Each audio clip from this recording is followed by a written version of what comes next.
अस्सलाम friends, hopefully आप सब खैरियत से होंगे, ठीक ठाक होंगे और ज़बरदस्त होंगे। आज की वीडियो उन तमाम लोगों के लिए जो बीपीपी यूनिवर्सिटी में अप्लाई कर रहे हैं और स्पेसिफिकली आज की वीडियो में मैं बीपीपी यूनिवर्सिटी की फ़ीस आपसे शेयर करने जा रहा हूँ for 2024 and also I am going to share first instalment how you can pass your test and specifically जो है ना आजकल बहुत ज़्यादा इशू आ रहा है कि एम्बेसी ने इंटरव्यू स्टार्ट कर दिए हैं और स्ट्रिकनेस हो गई है, जिसकी वजह से काफ़ी सारे जो है वो स्टूडेंट्स को जो है वो रिजेक्शन का सामना करना पड़ रहा है। सो आज की वीडियो मेनली बनाने का मकसद ये है कि आप लोगों को वो रीज़न्स बताई जा सके, जिन रीज़न्स और जिन वजूहात को आप अवॉइड करके ना सिर्फ अपना केस सक्सेसफुल बना सकते हैं बल्कि अपने एम्बेसी इंटरव्यू को भी पास कर सकते हैं। जैसा कि आपको मालूम है कि आज से कुछ टाइम पहले अप्रोक्सीमेटली 4 to 6 मंथ बिफोर जो है ऐसा कुछ भी नहीं था, एम्बेसी इंटरव्यू नहीं ले रही थी। But after a long time as you no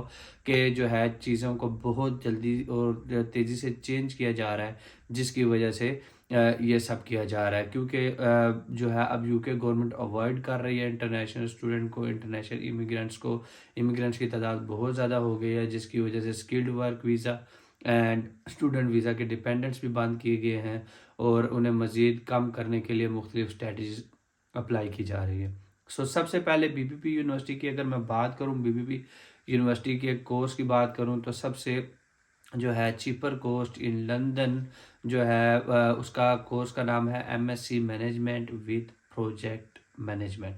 ठीक है जी। अगर इस कोर्स की फ़ीस की बात की जाए तो इस कोर्स की जो एक्चुअल फ़ीस है, जो अकॉर्डिंग टू COS बताई जाती है, वो 14,400 पाउंड है। लेकिन जैसे ही आपको ऑफ़र लेटर दिया जाता है तो आपको एक डिस्काउंटेड प्राइस दी जाती है, जिसमें से 2,200 आपको एज ए स्कॉलरशिप या जो आप कह लें आपको डिस्काउंट दे दिया जाता है। सो रिमेनिंग फ़ीस जो है वो आपकी रह जाती है, वो 12,400 पाउंड है। अब 12,400 पाउंड आपकी टोटल फ़ीस है। आपको जैसा कि मालूम है कि बहुत सारी यूनिवर्सिटियां और मोस्टली यूनिवर्सिटियां जो है वो तकरीबन 60% डिपॉजिट जो है प्री कैश आपसे ले लेती हैं। तो अगर मैं बीपीपी यूनिवर्सिटी की बात करूं तो बीपीपी यूनिवर्सिटी अराउंड 7,440 पाउंड आपसे प्री कैश जो है फर्स्ट इंस्टॉलमेंट लेगी, यानी कि आपने 7,440 पाउंड तब देने हैं जब आपने इंग्लिश की रिक्वायरमेंट एंड अदर रिक्वायरमेंट पूरी कर ली होंगी और आपने अप्लाई करना है कैश यानी कि सर्टिफिकेट ऑफ स्पॉन्सरशिप के लिए। तो आपने यूनिवर्सिटी को कन्फर्मेशन रिसिप्ट सेंड करनी है फ़ीस जमा कराने के बाद। जब आपने फ़ीस सबमिट करनी है तो you guys need to be really careful, because इतनी बड़ी अमाउंट आप जब पे कर रहे हैं तो आपको यूनिवर्सिटी आपको एक स्पेसिफिक रेफरेंस नंबर देगी। जब आप फ़ीस जमा कराएंगे you need to make sure कि आप रेफरेंस में अपना वो रेफरेंस नंबर ऐड कर लें, ताकि आप जो है अपनी फ़ीस को जस्टिफाई कर सकें और उन्हें यूनिवर्सिटी को भी क्लियर हो जाए कि ये फ़ीस आपकी तरफ से पे हुई है। उसके बाद आपने 3 मंथ के बाद जो है सेकंड इंस्टॉलमेंट देनी है जो 2,200 है, और उसके बाद जो है 6 मंथ के बाद आपने रिमेनिंग फ़ीस देनी है। अब बात कर लेते हैं एम्बेसी इंटरव्यू की। अगर एम्बेसी इंटरव्यू की मैं बात करूं तो एम्बेसी इंटरव्यू में मेन कंसर्न और मेन पॉइंट और मेन चीज़ें क्या रेस की जा सकती हैं। एज यू नो कि हम एशियंस कंट्री में हैं, सो हमें जो है यूके या ब्रिटिश या कोई भी एक्सेंट न्यूली समझने में बहुत सारी डिफ़िकल्टीज होती हैं। जब मैं भी नया आया था तो मुझे डिफ़िकल्टी हो रही थी। So you guys need to prepare. बहुत सारी रिजेक्शंस की रीज़न्स जो है उनमें मेन रीज़न ये आ रही है कि बार बार यही लिखा जा रहा है कि जब आपसे क्वेश्चन किए जाते हैं तो आप उस क्वेश्चन को जो है वो अंडरस्टैंड नहीं कर पाते और आपको वो क्वेश्चन बार बार रिफ्रेश करना पड़ता है। एक तो ये बात है, और दूसरी जो मेन बात बताई जा रही है वो ये बात है कि आप लोग अपने कोर्स के बारे में इन डेप्थ नहीं जानते।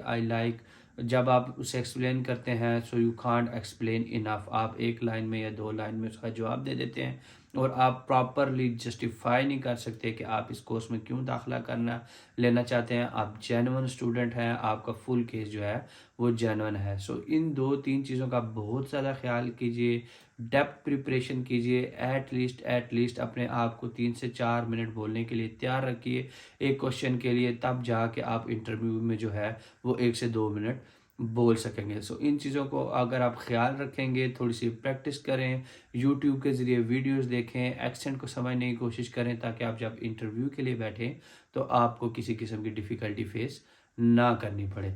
सो आपको एक्सेंट एक दफ़ा चलो रिपीट किया, इट्स ऑलराइट, लेकिन जब बार बार रिपीट करेंगे सो वो स्पेसिफिकली सीओएस में मेंशन कर रहे हैं कि आपको बार बार क्वेश्चन रीफ्रेश करना पड़ रहा है। तो आप इन चीज़ों को अवॉइड करें ताकि आप अपना केस सक्सेसफुल बना सकें। आई होप मेरी वीडियो आपके लिए हेल्पफुल होगी। मेरे चैनल को सब्सक्राइब करें, बेल आइकन पर क्लिक करें। इंशाल्लाह नेक्स्ट वीडियो के साथ मुलाकात होगी, और अगर किसी बंदे का कोई क्वेश्चन है सो आप कमेंट बॉक्स में पूछ सकते हैं। मैं अपनी तरफ से फुली कोशिश करूंगा कि आपके तमाम क्वेश्चंस का जो है रेलिवेंट और नॉलेज के मुताबिक जो है प्रॉपर जवाब दूं, ताकि आप लोगों के लिए मैं कोई हेल्प कर सकूं। इंशाल्लाह नेक्स्ट वीडियो के साथ मुलाकात होगी, तब तक के लिए अल्लाह।